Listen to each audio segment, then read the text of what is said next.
Vamos lá, meus amores do oitavo ano. Vamos para o nosso último tópico da nossa apostila 2, que a gente está fechando o segundo bimestre, né?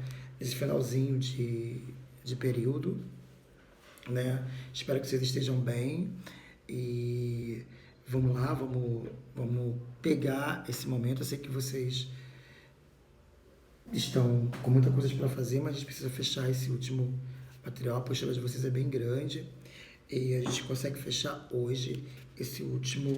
Eu vou ser super objetivo, já vou começar já na aula.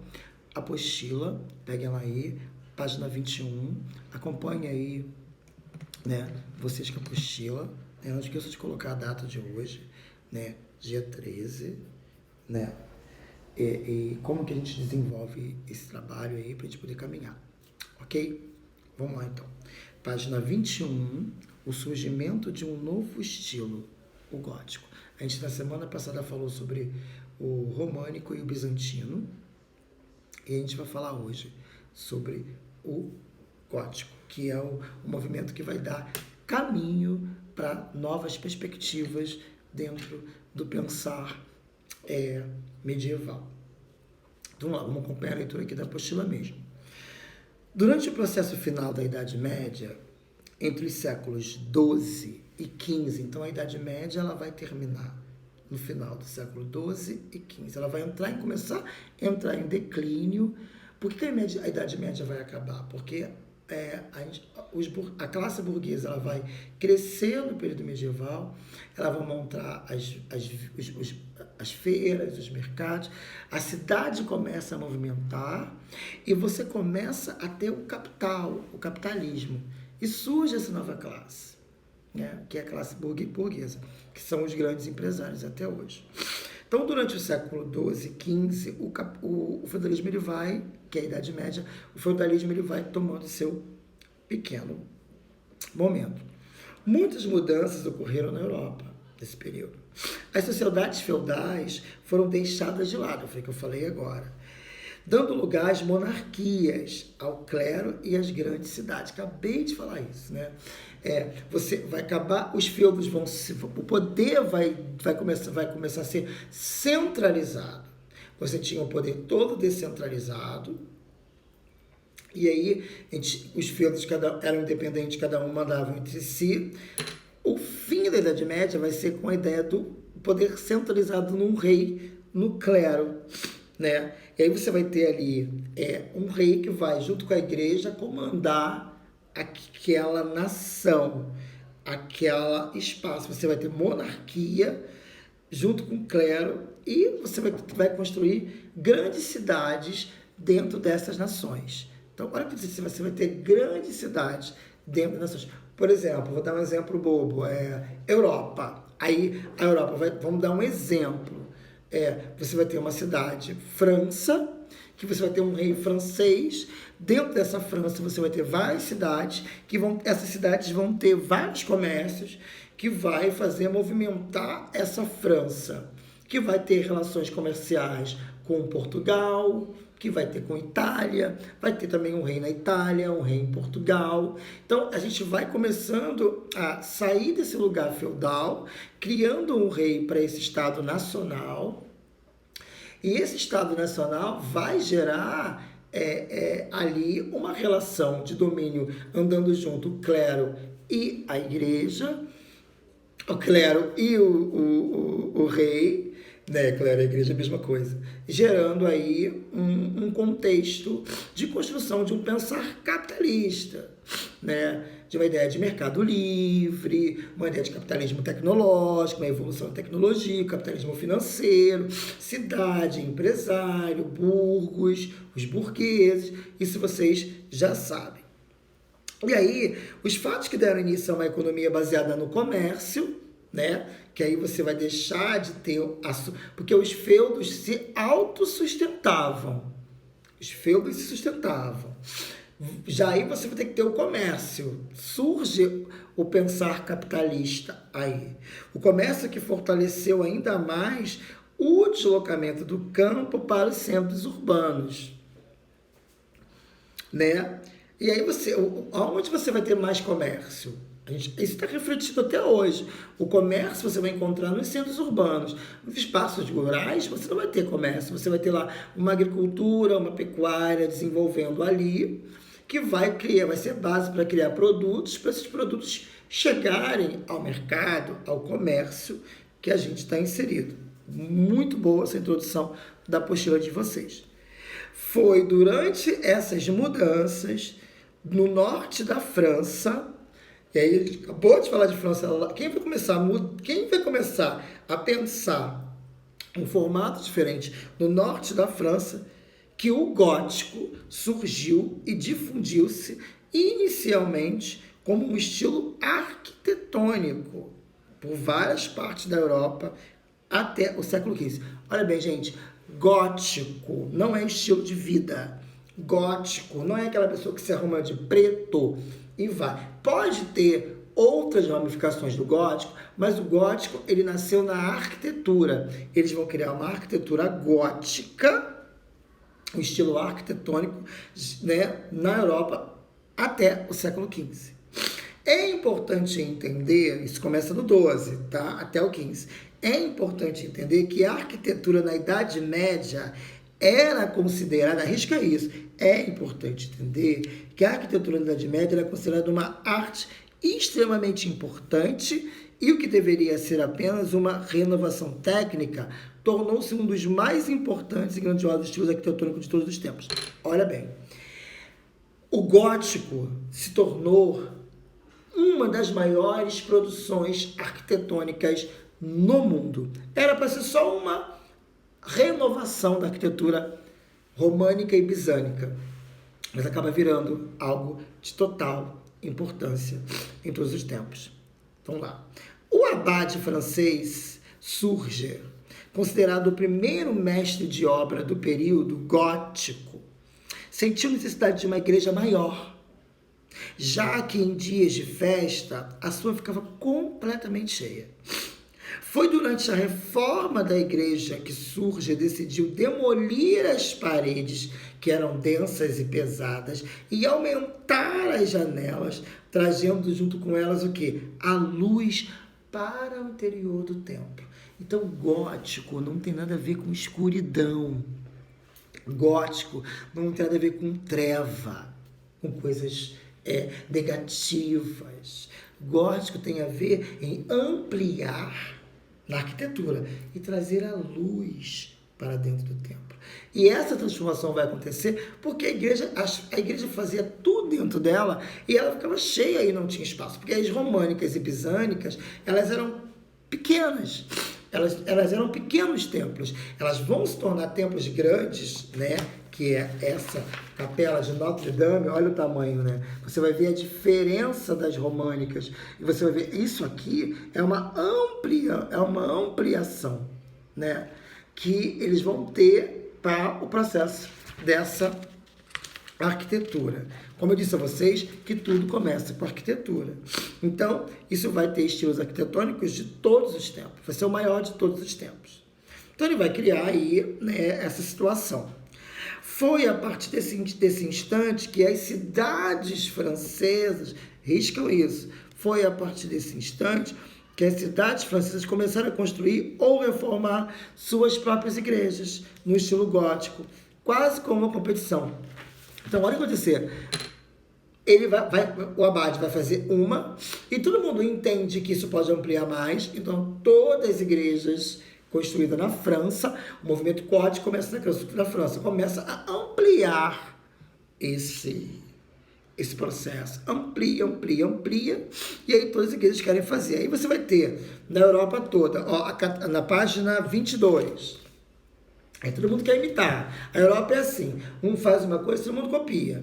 Aí vai ter a Catedral de Milão, na Itália, né, que vai ser uma catedral totalmente feita de forma gótica. A gente vai ter também a Catedral de Santa Eulália, em Barcelona, na Espanha, né? Eles vão começar aqui a catedrais góticas, né? Que tem essa ideia, se você olha para essa ideia da catedral gótica, você vai ver esses picos, essas pontas, tem muito a ver com os castelos medievais que vão se transformar também em suas esculturas, né?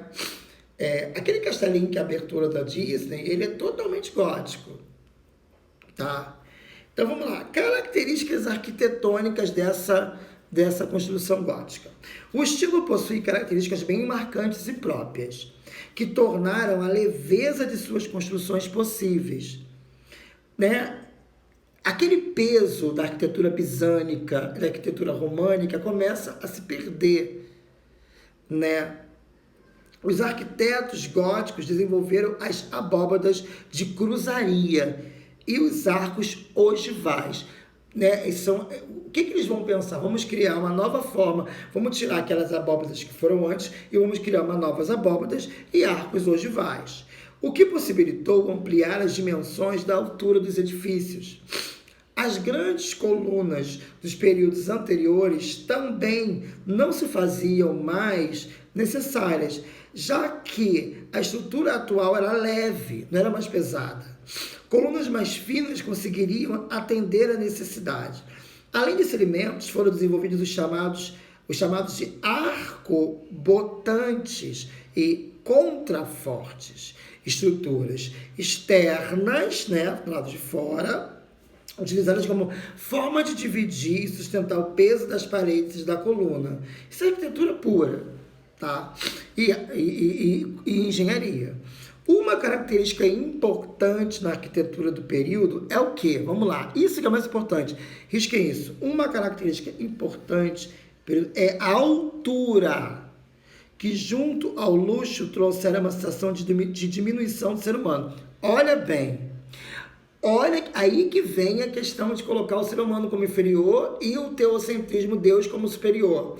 Eles vão aumentar a igreja, quanto a igreja ela vai ser mais ela aumenta em altura e largura, o ser humano é menor, ele vai olhar para aquele monumento e ele vai ver como Deus é grande, como ele é inferior. Eu preciso ter relação com esse Deus superior, porque eu sou muito inferior, eu preciso pegar as energias desse Deus. Olha que interessante. Então, isso que é o mais importante. Eles vão ampliar, eles são espertos, eles vão ampliar para fazer as pessoas gostarem cada vez mais do teocentrismo, para continuar o processo de catequização.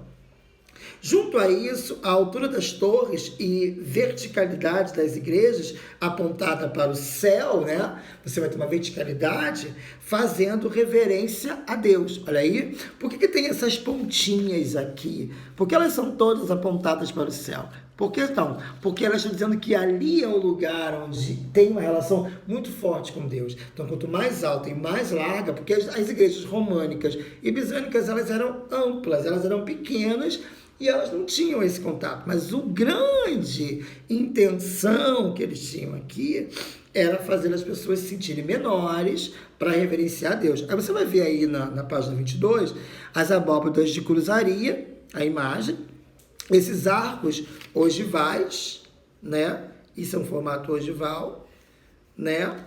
E vocês vão ver o acrobante e contraforte, que você tem um contraforte que é do lado, né? E o acrobante que segura, né, essa ideia da igreja. Você tem ali um arco ali, que é o contraforte. Eles não vão tirar a abóbada, mas eles vão cortar a abóbada no meio, percebam? Para dar essa ideia de possibilidade.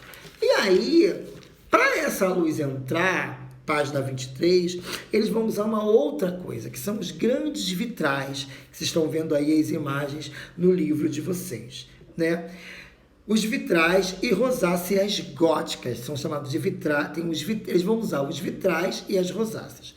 Todas essas inovações, trazendo leveza à estrutura como um todo, possibilitaram o surgimento de janelas laterais.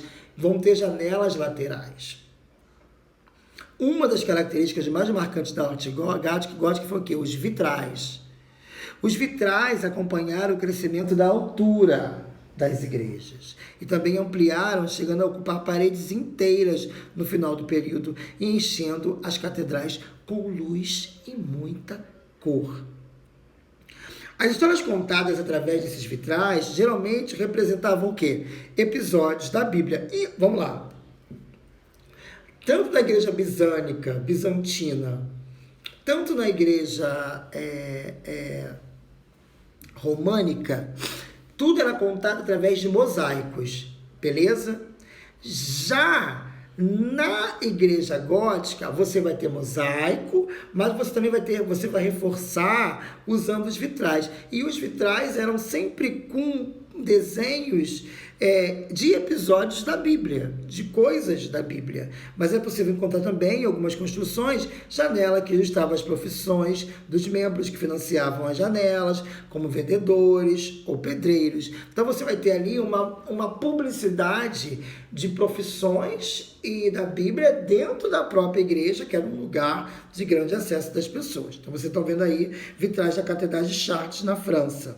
Você vai encontrar passagens bíblicas também ou evidências de profissionais ali. Assim como os vitrais, eles vão criar uma outra coisa. As rosáceas eram elementos utilizados para trazer a luz e beleza anterior das catedrais. Os vitrais ficavam nas janelas e as rosáceas eram para trazer mais luz. Mas os dois possuem grande diferença entre si. O rosáceo é diferente dos vitrais. Os vitrais também traziam luz. As rosáceas normalmente são localizadas próximo ao portal de entrada principal. Elas normalmente fazem referência a Cristo ou a Virgem Maria, sendo Cristo representado pelo sol e Maria por flores. Então vamos lá, presta atenção. Vamos lá, isso é muito importante. Elas normalmente fazem referência a Cristo, a Virgem Maria, sendo que Cristo era representado pelo sol e Maria por flores. Gente, e aí que entra uma grande questão. Os cristãos, eles criticam alguns grupos étnicos que têm o sol como simbologia de Deus. Não que o sol seja Deus, mas uma simbologia. Mas eles faziam isso no período gótico medieval. Para mostrar um elemento da natureza, eles usavam o quê? O sol para representar Cristo e as flores para representar a Virgem Maria, né? Então, as flores sempre representam as mulheres, né? Dentro desse contexto. Então, eles vão fazer rosáceas, que estão sempre na entrada, para não ficar uma coisa muito espiritual. Mas quem entendia, o que tinha flor era para lembrar Maria, e o que tinha sol era para lembrar Cristo. Olha aí, a gente vai ver aqui. Rosácea com flores aqui, Olhos do Bispo, Catedral de Lincoln, na Inglaterra. E a rosácea, Catedral de Orleans, na França, com a ideia do sol. Olha aí, esse sol que simbolizava a Cristo. Outra coisa que eles faziam, é muito importante a gente pensar que não é só as pessoas da cultura africana, das culturas indígenas, culturas asiáticas que usam símbolos. Os cristãos também usam símbolos. Só que eles vão dizer que não, mas eles utilizam sim. E aí demonizam os outros símbolos e evidenciam os símbolos deles, né? Outra invenção artística que aconteceu nesse período foram as gárgulas e as esculturas góticas. Eu gosto muito dessas gárgulas, né? E as esculturas góticas. A escultura gótica está totalmente ligada à arquitetura do período. E foi utilizada tanto no interior das grandes igrejas, quanto nos portais de entrada, como maneira de enriquecer as construções. Deixa eu falar com você. É muito fácil de entender a escultura gótica. A escultura da igreja bizantina e a escultura da igreja românica, você pode movimentar ela. Eu boto o santo aqui, eu boto o santo ali, eu boto o santo aqui, eu boto o santo na porta, eu boto o santo na parede, eu colo... Não. Já no gótico, não. Ele já ficava colado na obra. Então você entrava na igreja, você já via na igreja preso na própria arquitetura a escultura. A arquitetura estava ali. Então, ainda mais nos portais de entrada, estava ali aquelas imagens ali colocadas ali. Apesar de ter mantido alguns aspectos que se aproximavam das culturas românicas, os artistas góticos ampliaram sua possibilidade utilizando diferentes tipos de suportes, né? Vamos ver aqui, ó. Na página 24 está muito claro, então a gente consegue perceber como que na arquitetura já está preso ali a escultura. A escultura já está em relevo presa ali. Cristo em majestade, mostra a cena do último julgamento. Isso está na parte de cima do portal. Então, quando a pessoa entra, ela já vê aquela escultura presa na arquitetura. A escultura está presa na arquitetura. Ela não está solta na arquitetura. Né? Ela está presa à arquitetura. Ela está ali. Ela não se movimenta. Ela não pode se deslocar para cá, ela não pode se deslocar para lá. Isso é grande diferença da cultura gótica.